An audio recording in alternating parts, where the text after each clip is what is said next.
The Daily Show with Munir Memon. अस्सलामुअलैकुम, आप देख रहे हैं प्रोग्राम मुनीर मेमन के साथ। एक और स्कैंडल पाकिस्तानियों के लिए इंतजार कर रहा है। दुबई के हवाले से एक स्कैंडल मंजर आम पे है और एक रिपोर्ट मंजर आम पे है जिसमें यह बताया गया कि 11 बिलियन डॉलर मालियत के जो रिहायशी यूनिट्स हैं वो गुज़श्ता सालों में पाकिस्तानियों ने लिए। इनमें कौन से पाकिस्तानी शामिल हैं? आप और मैं नहीं, अवाम नहीं, सिर्फ खवास की बात की गई। इसमें वो सियासी अशराफिया की बात की गई जो बरसा बरसे पाकिस्तान पे बरसर इक़्तिदार हैं। उसमें उन जनरल की बात की गई, उन ब्यूरोक्रेट्स की बात की गई, उन तमाम तर लोगों की बात की गई जो कि एक वक्त में ताकतवर रहे या ताकतवर हैं। वो ऑफिस होल्डर्स, वो पब्लिक ऑफिस होल्डर्स जो कि पाकिस्तान को सर्व करना चाहिए था, वो दुबई में प्रॉपर्टीज बना रहे थे। सही या गलत उसका फैसला यकीन तौर पर वक्त करेगा, लेकिन इस पूरी रिपोर्ट में जहां पे ये बात की गई कि दुबई में जो प्रॉपर्टीज ली गई उसमें जो सबसे ज्यादा मालियत की प्रॉपर्टीज हैं वो हिंदुस्तानियों ने ली गई। लेकिन अगर इसका रेशो देखा जाए, पाकिस्तान हिंदुस्तान की जो आबादी का तनासुब है वो तकरीबन 10 गुना का है। पाकिस्तान की आबादी के मुकाबले हिंदुस्तान की आबादी बहुत ज्यादा है, लेकिन इस तनासुब के बावजूद भी अगर हम इस प्रॉपर्टी की इन्वेस्टमेंट की बात करें तो उसका फर्क महज 1.5 से 2 गुना का है। यानी कि अगर इस रेशो को देखें तो पाकिस्तानियों ने बहुत बड़ी तादाद में दुबई में इन्वेस्ट किया और ये इन्वेस्टमेंट 11 बिलियन डॉलर की रिहायशी यूनिट्स की है। यहां पे ये बात याद रखी जाए कि ये जो इन्वेस्टमेंट जिसकी बात की जा रही है वो महज दुबई के रिहायशी यूनिट्स की बात की जा रही है। इसमें दुबई के कमर्शियल यूनिट्स शामिल नहीं, इसमें दीगर और जो बिजनेसेस हैं उसके हवाले से रिपोर्ट नहीं, इसमें दीगर और शहरों की बात नहीं। तो अगर ये सारा कुछ जोड़ लिया जाए तो इसका फिगर आप अंदाजा लगा सकते हैं कि वो कहां तक पहुंचेगा। इस रिपोर्ट की बात की जाए तो इस रिपोर्ट में बहुत ही अहम नाम है और खास नाम है। इस रिपोर्ट की इब्तिदा होती है साबिक army chief general Parvez Musharraf से, जो कि सदर पाकिस्तान भी रहे। उनके हवाले से प्रॉपर्टी रिपोर्ट हुई। शौकत अजीज साहब जो कि उनके साथ प्राइम मिनिस्टर थे, उस दौर में उनके साथ बड़ा काम किया, उनके हवाले से मुख्तलिफ रिपोर्ट, स्कैंडल्स, काफी कुछ मंजर आम पे आया, उनका नाम भी इस रिपोर्ट में शामिल है। इस रिपोर्ट में आज के मौजूदा दौर के काफी सारे सियासतदान जो कि इस वक्त मिनिस्टर्स या की पोजीशंस में, उनका नाम भी शामिल है। जरा एक एक करके इन नामों के ऊपर गौर करते हैं। इस रिपोर्ट में जो सबसे ऊपर नाम नजर आता है वो आता है पाकिस्तान पीपल्स पार्टी से ताल्लुक रखने वाली जनाब बख्तावर भुट्टो जरदारी साहिबा का। इस रिपोर्ट में नाम आता है जनाब बिलावल भुट्टो जरदारी साहब का और उनकी बहन यानी कि आसिफा भुट्टो जरदारी साहब का। इसके अलावा एक और नाम जो हमें नजर आता है वो मोहसिन नकवी साहब का नाम है, जो कि वजीर दाखिला हैं और मोहसिन नकवी साहब पीसीबी चेयरमैन भी हैं और माजी में एक निगरां हुकूमत के लिए वजीर पंजाब भी थे, निगरां वजीर पंजाब भी थे। इस रिपोर्ट में पाकिस्तान पीपल्स पार्टी से ही ताल्लुक रखने वाले एमएनए जनाब मिर्जा इख्तियार बेग का नाम भी आता है और उनके साथ उनके भाई जनाब मिर्जा इश्तियाक बेग साहब का भी नाम आता है। इसी रिपोर्ट की अगर बात की जाए तो सिंध के इंफॉर्मेशन मिनिस्टर जनाब शर्जील इनाम मेमन साहब की इस रिपोर्ट में शामिल है। इसके अलावा पाकिस्तान पीपल्स पार्टी के करीबी रहनुमा या रुफका, ये कहा जा सकता है बड़े करीबी साथी जनाब उवैस मुजफ्फर साहब, जिनको कहा जाता है उवैस मुजफ्फर टप्पी, इसके नाम से मशहूर है, उनका नाम भी शामिल है। इस रिपोर्ट में पाकिस्तान के साबिक वजीर आजम, पाकिस्तान मुस्लिम नून के सरपरस्त आला जनाब मियां मोहम्मद नवाज शरीफ साहब के साहबजादे हुसैन नवाज साहब का नाम भी नजर आता है। इसी रिपोर्ट में बलूचिस्तान के एक और बड़ी अहम रहनुमा और साबिक चीफ मिनिस्टर जनाब सरदार सनाउल्लाह जहरी साहब का नाम भी आता है। इसी रिपोर्ट में सेनेटर फैसल वाडा साहब का नाम भी शामिल है। इसी रिपोर्ट में जनाब कमर जावेद बाजवा साहब के साहबजादे साद सिद्दीक बाजवा साहब का नाम भी शामिल है। इसी रिपोर्ट में पाकिस्तान की प्रॉपर्टी टाइकून जनाब मलिक रियाज साहब का भी नाम शामिल है, जिनके हवाले से बताया जा रहा है कि उनकी भी बड़ी तादाद में दुबई में प्रॉपर्टीज हैं। इस रिपोर्ट में तहरीक इंसाफ से ताल्लुक रखने वाले भी बहुत से अहम रहनुमाओं का नाम शामिल है, वो भी इस फहरिस्त में शामिल है और दीगर बहुत सारे नाम हैं जो इस फहरिस्त में शामिल हैं। आखिर ये नाम क्यों है? दुबई में प्रॉपर्टी लेना कोई जुर्म नहीं। दुबई में प्रॉपर्टी लेने के लिए कोई कानूनी रुकावट नहीं, प्रॉपर्टी ली जा सकती है। लेकिन सवाल ये आता है कि एक ऐसा मुल्क जो कि माशी तौर पे इतना मुश्किलात का शिकार है और हम चंद अरब डॉलर्स के लिए, चंद डॉलर्स के लिए आईएमएफ के सामने परेशान होते हैं, उस मुल्क के 11 बिलियन डॉलर के रिहायशी यूनिट्स सिर्फ दुबई शहर में मौजूद हैं। यानी कि ये पैसा पाकिस्तान में आ सकता था, लेकिन वो पाकिस्तान में नहीं आया। चलें ये बात अलग, आगे चलते हैं। ये पैसा पाकिस्तान से गया कैसे? इस रिपोर्ट में मनी लॉन्ड्रिंग का भी इशारा दिया गया। ये पैसा किस जरिए से, किस जराए से पाकिस्तान से बाहर मुंतकिल हुआ, पाकिस्तान में जो पैसा कमाया गया उसकी मनी ट्रेल्स क्या हैं, वो मनी ट्रेल क्या सामने आएंगी या नहीं।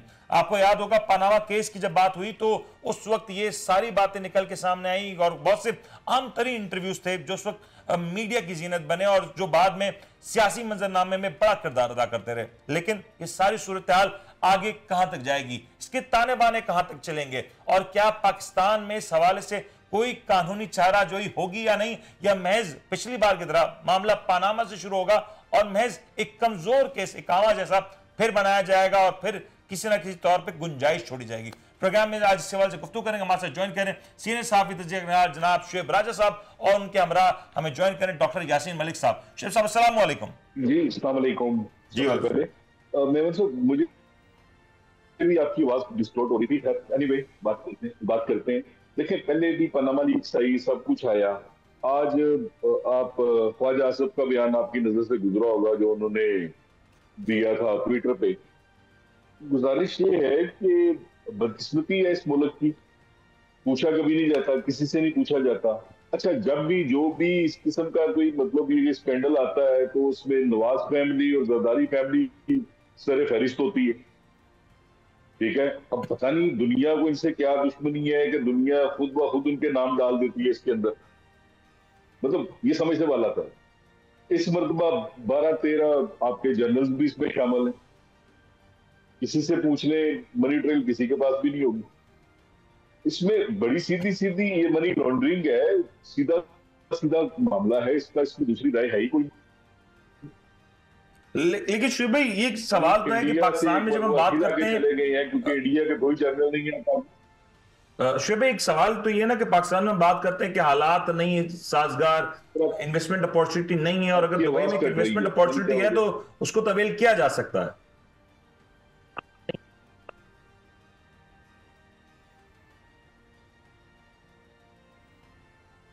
जी शुएब साहब। देखिए बात आपकी से मैं मतलब बिल्कुल किसी हद तक एग्री करता हूँ इस बात पे, मगर सवाल ये पैदा होता है कि इन्वेस्टमेंट अपॉर्चुनिटी क्यों नहीं है। मतलब दुबई में ऐसा क्या खास है जो पाकिस्तान में नहीं हो सकता। आपके पास भी ग्वादर भी है, आपके पास कराची भी है, मतलब वहां पे इन्वेस्टमेंट क्यों नहीं हो सकती थी। प्रॉब्लम है आपके मुल्क में, सबसे बड़ा प्रॉब्लम जो है आपका इलेक्ट्रिसिटी का प्रॉब्लम है। ठीक है, पाकिस्तान एक ऐसा मुल्क है जिसको अगर आप एक इंसानी जिस्म की तरह आप उसको लें तो सर से पानी चलता है और पांव तक आता है। रास्ते में 20,000 जगह जहां पे ये बिजली पैदा कर सकते हैं, मगर नहीं, बिजली जो है वो पेट्रोल जलाकर ही पैदा करनी है। सही। वो पेट्रोल जो हम बाजार से डॉलर्स में खरीदते हैं, तो यहाँ पे इन्वेस्टमेंट अपॉर्चुनिटी कहां से होगी। सही। कॉमन सेंस की बात है ना। आपने कभी इस मुल्क को इस नजरिए से सोचा ही नहीं है। आपने जब भी इस मुल्क को देखा है ये सोच के देखा है कि इसको लूटना कैसे है। आज तक किसी हुक्मरान ने इस मुल्क के बारे में तो सोचा ही नहीं है ना। सर ये बात ठीक है, लेकिन मुझे एक सवाल ये भी है, मैं चाहूंगा मैं शुएब भाई आपकी बिल्कुल पॉइंट वैलिड है, लेकिन मैं चाहूंगा यासीन भाई जरा इस पे आप जरा कमेंट कीजिएगा।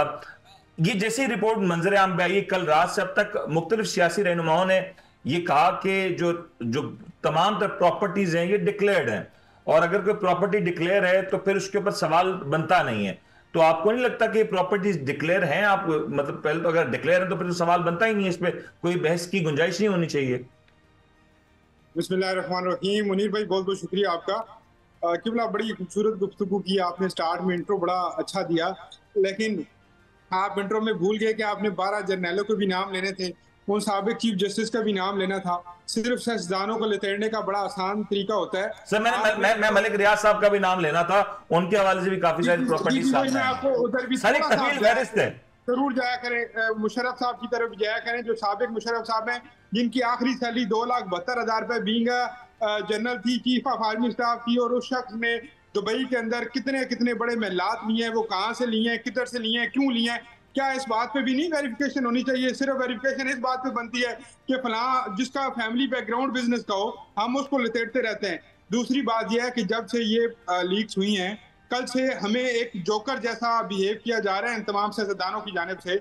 इवन के जो सबसे बड़ा बेवकूफ समझ रहे हैं सबको, वो है जनाब इज़्ज़त इमाम मोहसिन नकवी साहब। वो कहते हैं कि 2017 के अंदर मेरी बेगम ने जगह ली फिर मेरी बेगम ने एक जगह बेची, उस जगह पर पैसा मेरे पास पड़ा हुआ था, इसलिए महीने पहले हमने ये जगह दुबई के अंदर मजीद खरीदी है। उनका तकरीबन 40 दिन का ड्यूरेशन है कि 40 दिन पहले उन्होंने दुबई के अंदर जगह खरीदी है।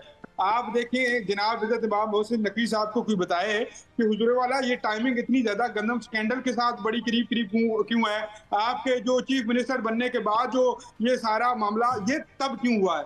तो भाई मेरे भाई ये सारी चीजों को आप जब जोड़ेंगे तो आपको समझ आएगा कि हमारे हालात खराब इन सिर्फ सियासतदानों की वजह से नहीं है, इन तमाम माफियाज की वजह से हैं जो ब्यूरोक्रेसी में बैठे हुए हैं, इन तमाम माफिया की वजह से हैं जो किसी भी जगह पे बैठे हुए हैं। इसमें अकेला सियासतदान नहीं, हाँ सियासतदान का ये फर्ज था कि खुद भी चोरी से बाज आए और इन जैसों को भी चोरी से बाज रखे, लेकिन क्योंकि वो खुद एक बदनाम हो चुका है और उसको बदनाम करके उसको डिग्रेड कर दिया गया है।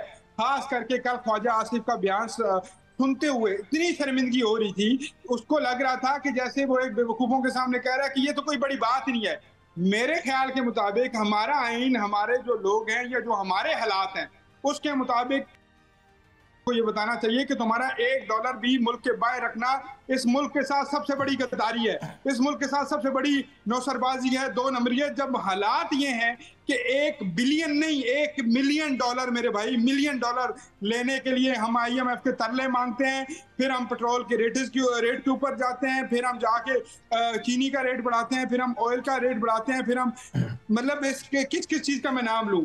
मेरे भाई पहले तो ये समझना होगा कि ये है ही गद्दारी के जुमरे में कि जिस मुल्क के हालात ये हों जहां पे आप फुटपाथ अब जाके देखें 2024 में फुटपाथ लाहौर में भी भरे होते हैं, कराची में भी भरे होते हैं, यहाँ पे लोगों के पास साफ पानी नहीं है, बिजली नहीं है। मेरे प्यारे भाई कह रहे थे गवादर में ये करें इन्वेस्टमेंट, और भाई गवादर को छोड़ें, ये पाकिस्तान के अंदर क्या गारमेंट्स की टी शर्ट सारी हमें चाइना नहीं दे रहा, क्या हमारे जो पंखे हैं वो हमें चाइना नहीं दे रहा, जापान से हम सारी मोटरसाइकिलें नहीं इंपोर्ट कर रहे, इंडिया का टाटा बिरला और अंबानी बिठा के बैटरी वाली गाड़ियां बना रहे हैं, यहाँ पे हमारे पास अपना है क्या मेरे भाई। और मैं एक चीज और भी इस पर हाईलाइट करना चाहूंगा, ये भी कहा जा रहा है, तौजीहात पेश की जा रही है कि देखें हिंदुस्तानियों की जो प्रॉपर्टीज है वो दुबई में बहुत ज्यादा है, लेकिन अगर तकमीना लगाया जाए हिंदुस्तान की आबादी पाकिस्तान के मुकाबले 10 गुना ज्यादा है, लेकिन अगर दुबई में वहां पर रेसिडेंशियल प्रॉपर्टीज की बात की जाए तो वो तकरीबन 1.5 या 2 गुना ही ज्यादा है। तो इसका मतलब तो पाकिस्तानी तादाद में कम होने के बावजूद तकरीबन हिंदुस्तान से कंपीट करें दुबई में प्रॉपर्टीज के एतबार से।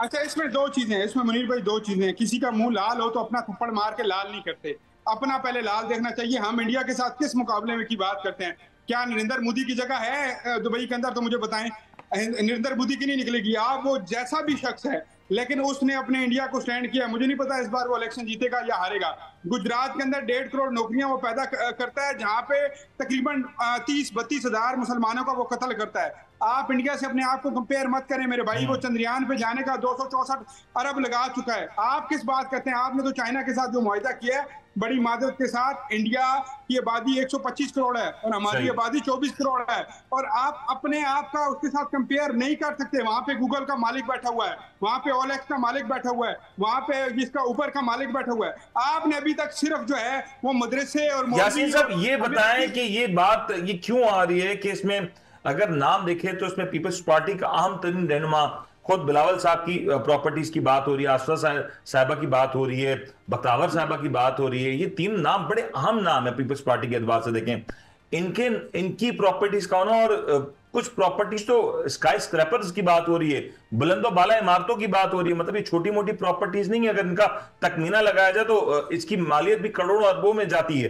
आप नून लीग की बात करें तो नून लीग में हुसैन नवाज साहब का नाम आता है, तब वो कहते हैं कि मैं तो नॉन रेसिडेंट पाकिस्तानी हूं, मेरे पे तो पाकिस्तान के हवाले से कानून इस पर लागू ही नहीं होता। लेकिन कोई ये नहीं पूछ रहा कि आखिर ऐसा क्या जादू हुआ कि यही 2 या 3 खानदान हमें बरसा बरस से तरक्की करते नजर आए, यही 2 या 3 खानदान हमें बरसा बरस से मुस्तहकम होते नजर आए और पाकिस्तान नीचे की तरफ जाता रहा।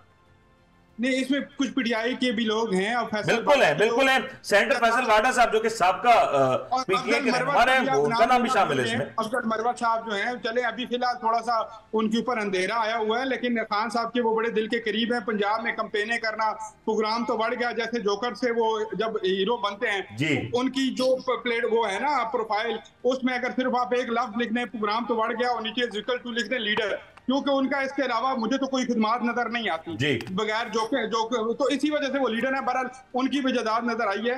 मुनीर भाई प्रॉब्लम पता है क्या, बिलावल भुट्टो, आसफा भुट्टो या बख्तावर या फिर ख्वाजा आसिफ या उसके बेटे या फिर अफजल मरवत, या इनका प्रॉब्लम नहीं है, प्रॉब्लम है ये मेरा और आपका, उस लोअर मिडिल क्लास का जिसका ओढ़ना बिछोड़ना यहाँ पे है। इनके पास तो बहुत सारी रीजन हैं किस वजह से हमने अपनी प्रॉपर्टीज बाहर रखी हैं। प्रॉब्लम यह है कि मैंने और आपने कहा बाइकआउट किया, क्या ये मेरे सामने ये दो लोग आज हैं जो आपको हम सारे तज़किरा कर रहे हैं, जिनका हम सेल्फियां बीनी के साथ लेंगे, अगर ये हमें अच्छे से दुआ सलाम कर जाएंगे तो हम वोटें सपोर्टें बीनी को करेंगे।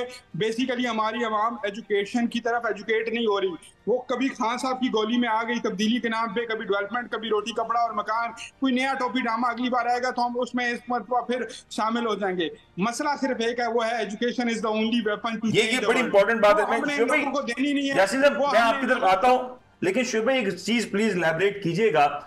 अगर बतौर सियासी अशराफिया, ये सारे नाम वो हैं जिनके बारे में मतलब पूरी दुनिया वाकिफ है इन नामों से, क्योंकि पाकिस्तान का जब नाम आता है तो ये आमतौर पर 30-35 साल हुक्मरानी रही इन दो खानदानों की। अगर इनके नाम के साथ ये मंसूब हो जाए कि इन्हीं नाम को या इन्हीं लोगों को पाकिस्तान के ऊपर इतना एतबार नहीं है कि इतनी बड़ी तादाद में इतनी मालियत की प्रॉपर्टीज इनकी पाकिस्तान से बाहर हैं, तो क्या कोई इंटरनेशनल इन्वेस्टर पाकिस्तान में आके सनती शोबे में काम करेगा? क्या वो यहां पे इन्वेस्ट करेगा जब वो ये देखेगा कि पाकिस्तान के तो अपने लोग पाकिस्तान में इन्वेस्ट नहीं कर रहे?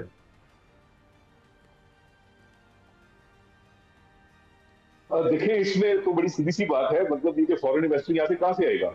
लंदन में जब मियां साहब की हुकूमत थी, मियां साहब वहां पे, मियां साहब ने फॉरेन इन्वेस्टमेंट के लिए वहां पे प्लान किया, सारा कुछ किया, फॉरेन इन्वेस्टर आए कोई नहीं, तुर्की के सारे जो वहां पे जो थे, क्या नाम है उसका, जो शोफर थे, ड्राइवर जो थे, उनको बैठा दिया था, फॉरेन इन्वेस्टर्स करके बना दिया था। बात ये है भाई मेरे, बड़ी सीधी सी बात है, कोई यहाँ पे इन्वेस्ट क्यों करेगा? बिजली आपके पास नहीं है, एनर्जी आपके पास नहीं है, कोई चीज आपके पल्ले है ही नहीं। अगर कोई बंदा इंडस्ट्री लगाना आएगा, चलाएगा कैसे? कौन सी चीज है जिससे इंडस्ट्री चलेगी? कोई बताए ना मुझे इस बात का। आप चाहते ही नहीं है, आपका इंटरेस्ट ही नहीं है। मैंने अभी आपसे बात की है, जो देखिए बात बड़ी सीधी सी है। आज भी यहाँ पे जो कुछ हो रहा है, सागदार की बहुत बड़ी प्रॉपर्टीज है वहां पे, सागदार की, उसके बेटा अली, वो जो अली डार है, आप चेक करें, ये लिस्ट में उसका नाम नहीं नजर आ रहा, मगर वो उनकी बहुत बड़ी प्रॉपर्टीज है वहां पे, 2-3 इनके टावर्स है वहां पे, ठीक है। तो भाई मेरे, ये कौन लोग हैं और कहां से लिए? अच्छा, फिर जनरलों की जो 12-13 जनरल्स हैं, इंडिया का तो कोई जनरल नहीं, इंडिया का तो कोई एयरवाइस नहीं है, आपका क्यों जा रहा है? क्यों वहां पे प्रॉपर्टी खरीद रहा है? मतलब शहादत वो इस मुल्क के लिए लेने आते हैं, प्रॉपर्टी वहां पे खरीद रहे हैं।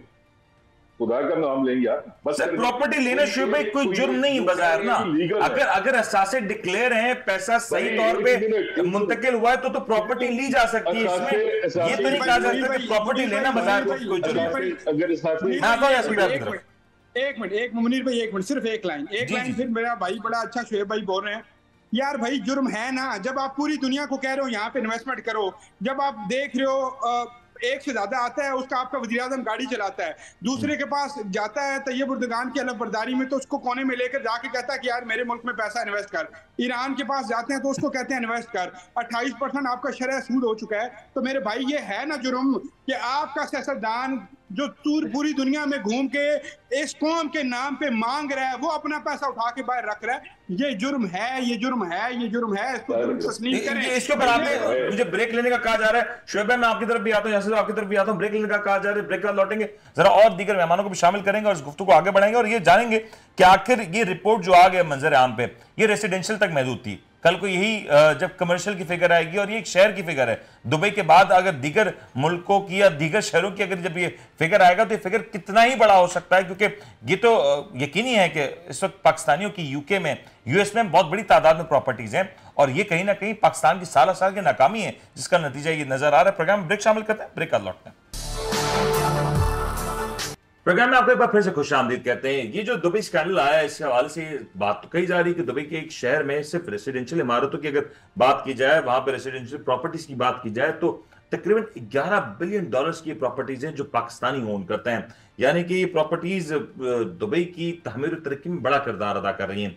अगर यही इमारत या यही प्रॉपर्टी या यही एसेट्स पाकिस्तान में खरीदे जाते ये पाकिस्तान में पैसा इन्वेस्ट होता तो यकीनी तौर पे इससे पाकिस्तान की इकॉनमी कितनी ज्यादा आगे बढ़ सकती थी, इसका आप और मैं तस्वुर कर सकते हैं। इस वक्त दुबई की तामीर और तरक्की में इस रिकॉर्ड को देखा जाए तो पाकिस्तानी को बड़ा किरदार है, लेकिन क्या पाकिस्तानी खुद पाकिस्तान में इन्वेस्ट करने से कतराते हैं? और अगर पाकिस्तान के बड़े ताकतवर सियासतदान भी पाकिस्तान में इन्वेस्ट नहीं कर रहे तो कहीं ना कहीं कुछ वजूहत तो होंगी। एक और बड़ा अहम सवाल ये भी है कि अभी ये नंबर आया है महज रेसिडेंशियल इमारतों का, कल को इसमें कमर्शियल इमारत जब शामिल हो जाएंगी और दुबई के बाद दीगर शहरों तक ये बात पहुंचेगी तो फिर ये नंबर कहां तक जाएगा? यकीनी तौर पे अगर एक मोहतात अंदाजे के तौर पे भी कहा जाए, अगर सिर्फ दुबई शहर की कमर्शियल इमारत को भी शामिल कर लिया जाए तो गालिबन कभी इम्कान है कि 11 बिलियन से बढ़ के ये जो नंबर है 20 बिलियन डॉलर तक पहुंच सकता है। क्या इस रिपोर्ट का कुछ हासिल हुसूल होगा? क्या इस रिपोर्ट की टाइमिंग के ऊपर बात होगी? क्या पाकिस्तान में पनामा की तर्ज के ऊपर एक और केस चलेगा? और क्या केस चल के जो बात पनामा से शुरू हुई होगी, जहां पे बिलियंस ऑफ डॉलर्स की ट्रांजैक्शन की बात हुई, वो महज इकामा पे खत्म हो जाएगा? क्या एक बार फिर से वही कुछ होने जा रहा है? शुएब साहब जरा इसके ऊपर रोशनी डालें कि ये जो रिपोर्ट आई है ये रिपोर्ट का हिस्सा कहा जा सकता है, क्योंकि अभी सिर्फ और सिर्फ रेसिडेंशियल यूनिट्स की बात की गई है, इसमें कमर्शियल यूनिट शामिल हो जाएंगे तो यकीनी तौर पे इसकी जो इसका तखमीना है वो काफी हद तक बढ़ सकता है। व्हाट डू यू सजेस्ट कि पाकिस्तान में क्या माजी को देखते हुए इस बार भी कोई एक इंक्वायरी रिपोर्ट बनाई जाएगी या कुछ इसके ऊपर काम होगा? क्योंकि जो नाम है वो सारे सिटिंग गवर्नमेंट में मौजूद हैं, तकरीबन लोग सिटिंग गवर्नमेंट मौजूद हैं और बड़ी ताकतवर नाम है। आपको लगता है कि पाकिस्तान में कुछ हो सकता है? नहीं सर, मुझे नहीं लगता। इस रजीम में तो सवाल ही नहीं पैदा होता। जो बैठा हुआ है, जहां पे जजिस के घरों में मतलब कैमरे लग जाएं, जहां पे जजिस के ऊपर दबाव आ जाए, जिस मुल्क की मतलब अदलिया का ये हाल हो, वहां पे क्या होगा? कुछ भी नहीं होगा। ये 2-3 दिन आप प्रोग्राम करेंगे, 2-4 और प्रोग्राम होंगे, हम लोग आएंगे ऐसे ही बकवास करके चले जाएंगे, बात खत्म हो जाएगी। और क्या होना है? लेकिन शुभ भाई, इससे पाकिस्तान के उमूमी ढांचे पे एक पाकिस्तानी का, एक आम पाकिस्तानी का ट्रस्ट तो उसके ऊपर तो बाहर पाएगा। पनामा में 2 वज़ीर-ए-आज़म घर गए थे, हमारा गया था घर, हम तो आज तक मान ही नहीं रहे।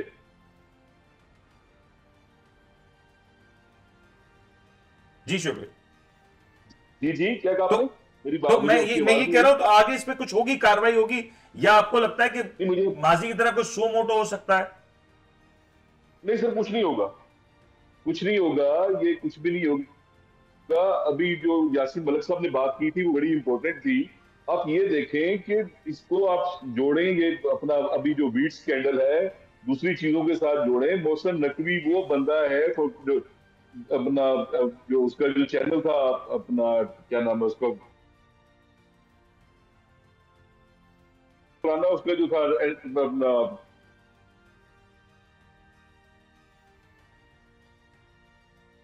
मुलाजमों को तनख्वाही नहीं देता था 2-2 महीने। उसको प्रेस क्लब का डेलीगेशन गया इसके पास तनख्वाही लेने के लिए कि तुम उनको तनख्वाही दे रहे, मजलूम क्या करेंगे? तो ये रोना शुरू हो गया कि मेरे पास है नहीं, कहां से दूं? आज इनकी अरबों रुपए की प्रॉपर्टी निकल रही है। ये कहानी को मतलब मेरे ख्याल से एक मीडिया हाउस की तो नहीं है, लेकिन ये बात आपने सही कही कि इस वक्त अगर वो लोग बैठे होंगे तो इंक्वायरी होना मुश्किल है। भाई मुनीर भाई एक चीज याद आ रही है, लूटा गया। जी यासीन साहब, इनके वो इतनी मेहनत कर रहे हैं, मतलब बाप दादा वहां पे थे जो उनको प्रॉपर्टी छोड़ के चले गए। जैसे सब आप कुछ ऐड करना चाह रहे थे? वो इतनी मेहनत कर रहे हैं कि वो कल किसी ने एक मीम शेयर की कि आज सेनेटर मोहसिन नकवी ने वजीर दाखिला मोहसिन नकवी से मुलाकात करते हुए चेयरमैन पीसीबी मोहसिन नकवी को यकीन दहानी कराई कि सिक्योरिटी के हालात बेहतर है। तो वो जब इतनी मेहनत कर रहे हैं तो यार उनका बनता है कि वो जाके बाहर जायदादें भी खरीदें और उनके ये मामलात उनको सूट करते हैं ना। लेकिन यासीन साहब मुझे एक चीज बताएं, माजी में फिर हम देखते थे कि कहीं ना कहीं सियासी तौर पे कुछ लचक दिखाई जाती थी, कुछ लोगों पे जब इस तरह के इल्जामात लगते थे वो बैकफुट पे हो जाते थे, वो मीडिया को अवॉइड करते थे। इस बार कुछ तर्ज अलग नजर आ रहा है। इस बार तो ये कहा जा रहा है इसमें कोई ऐसी बात नहीं है। इस बार तो ये कहा जा रहा है कि अगर प्रॉपर्टीज ली हैं तो कोई गुनाह तो नहीं कर लिया, इस तरह के अल्फाज इस्तेमाल हो रहे हैं। जी यही तो मैं कह रहा हूं कि ढीठ पने की इंतहा हो गई। वो कहते हैं ना कि एक शेर है, शायद मैं ना बोल पाऊं, गैर पार्लिमानी अल्फाज का उसमें चुनाव है बहुत ज्यादा। मसला ये हो चुका है कि हम एक बन चुके हैं बेस का लफ्ज सिर्फ मैं इस्तेमाल कर रहा हूँ कि हमें फर्क ही नहीं पड़ रहा इन चीजों से। और हमें फर्क क्या पड़ रहा है कि हमारे जो लीडरान हैं, यानी कि ये जो नाम निहाद लीडरान हैं, मुख्तलिफ किस्म की गद्दारी से ये यहाँ तक जो पहुंचे हैं, कभी जनरल ज़िया की बदौलत और कभी किसकी बदौलत, आजकल 45 का जिक्र है। मसला ये है मुनीर साहब कि आपने शोएब भाई से एक सवाल पूछा था कि क्या होगा, क्या शो मोटो लिया जाएगा, और भाई आप सारे इकट्ठे हैं इस बार। ये है ना कि वंड खाओ तो खंड खाओ। खंड कहते हैं पंजाबी में चीनी को, चीनी कहते हैं मीठे को, मीठे से मुराद ये है कि सब खाते हैं और मिलके खाते हैं और पूरी चस लेके खाते हैं, और ये सारे बैठ के खाएंगे। और ये 4-5 साल तब तक खाएंगे जब तक ये सिस्टम का इसका हिस्सा है। आपको और मुझको सिर्फ ये सुनने को मिलेगा कि पेट्रोल $2 पे ऊपर, पेट्रोल $2 पर नीचे, गंदों फलां से यूं और गंदों फलां से यूं। आज मरियम नवाज उठ के फलां पोजेस मार दिया, आज शहबाज शरीफ ने फलां से उधार और जो है वो पैसे मांगे और उसने यकीन दहानी करा दी। हमने यही सुनना है, हमने नहीं सुनना कि इस मुल्क के अंदर बिजली मुकम्मल हो गई, हमने नहीं सुनना। जी शोएब भाई, जी शोएब भाई नहीं, एक मिनट, बस सिर्फ एक बात पे एतराज है जो आप कह रहे हैं ना 4-5 साल। अब मेरे ख्याल में हमारे पास 4-5 साल बचे ही नहीं है, ये ज़हन में रहे आपके पास। ये अगर जो आपके हालात हैं इसमें ये 1 साल निकाल जाए तो बड़ी बात होगी। आप 4-5 साल की बात कर रहे हैं। बट शोएब भाई, एक सवाल मेरा यहाँ पे है कि इस वक्त हुकूमत पूरी दुनिया में जा रही है, वहां से हम ट्रेड की बात कर रहे हैं, वहां से हम सपोर्ट की बात कर रहे हैं। इस तरह की जब स्कैंडल सामने आते हैं तो आपको नहीं लगता हुकूमत की साख के ऊपर भी सवाल होगा? समंदर पार पाकिस्तानी जो पाकिस्तान को सपोर्ट करते रहे वो भी सवाल करेंगे कि आखिर इस तरह के स्कैंडल्स पाकिस्तान के मुतालिक क्यों ज्यादा आते हैं? मुनीर भाई, मैं इसमें एक चीज ऐड करके ना, मेरे से सवाल पूछा, शोएब भाई से पूछा। शोएब भाई प्लीज, शोएब भाई फिर यासीन भाई जी बिस्मिल्लाह। मैं इनके जवाब देखें बात ये है भाई, साख होगी तो साख खराब होगी ना। मतलब ये कि आपको जो IMF की जो वेबसाइट पे आप चले जाएं उसको देख लें, उन्होंने साफ तौर पे लिखा है कि जो इलेक्शन जीते थे उनको तुमने अपोजिशन बना दी है, जो अपोजिशन में थे उनको तुमने हुकूमत दे दी। सही। तो हुकूमत की साख तो ये है, फार्म 47 पे बैठी हुई हुकूमत है, फार्म 45 की बजाय फार्म 47 पे बैठी हुकूमत है। साख इसकी क्या होगी? इंटरनेशनल मार्केट में आप मुझे बता दें, इंटरनेशनली कौन सा मुल्क आपको मुंह लगा रहा है? हर एक से तो आप भीख मांगने चले जाते हो। और इस तरह की रिपोर्ट्स के बाद यकीन तौर पे एक मामला तो है जो यकीन तौर पे चैलेंज के तौर पे देखा जाएगा। यासीन साहब, आप कुछ ऐड कर रहे थे लास्ट में। यहाँ पे आपको अजीब सुन के लगेगा, लेकिन इस बार एक और सिलसिला बन गया कि मियां शहबाज शरीफ और उनके साथ चंद लोग और हैं जो ये चाहते हैं कि वाकईतन इन्वेस्टमेंट आए, वाकईतन मामला बेहतर हो जाएं और वाकईतन मामला सीधी तरफ चला जाए। उसमें चंद लोग हैं, 4-5-6 लोग कह रहे हैं, उसमें वजीर खजाना साहब को भी शामिल कर लें जो इस टाइम के वजीर खजाना है। मरियम को कहा जा रहा है कि आप अपनी परफॉर्मेंस के ऊपर फोकस करो, और ठीक 2.5-3 साल बाद नून लीग ये चाहती है कि वो दोबारा से अवाम के अंदर जो मकबूल होने वाला बयानिया है, पॉपुलर बयानिया है, उसको बेचे। और उनको मालूम है कि क्योंकि ये हुकूमत जो है वो इस तरह जोड़ी गई है कि बाकी परफॉर्मेंस दे तो वो प्लस पॉइंट, वो अगर नहीं देगा तो बैकअप प्लान रेडी है आवाम को एक मरतबा फिर लॉलीपॉप देने के लिए। और ये बात याद रखिएगा कि दोबारा से मुख्तलिफ किस्म के नारे लग सकते हैं, खान के बाहर आने से पहले ही पॉपुलर वोट की तरफ जाया जा रहा है। लेकिन मसला ये है मुनीर भाई कि जितना ये अपनी सियासत के बारे में सोचते हैं, जरदारी खानदान, नवाज शरीफ खानदान, इमरान खान साहब और उनके अहल वयाल जितने भी लोग हैं जो कभी ये बयान देते हैं कि हम जो है KPK का हक लेने के लिए इस्लामाबाद को दौड़ेंगे, कभी कहते हैं हमारे 8 अरब रहते हैं, कभी कहते हैं फलां चीज का 12 अरब, कभी कहते हैं गवर्नर हाउस बंद करेंगे। ये सारे बैठ क्यों नहीं जाते 4-5 साल के लिए?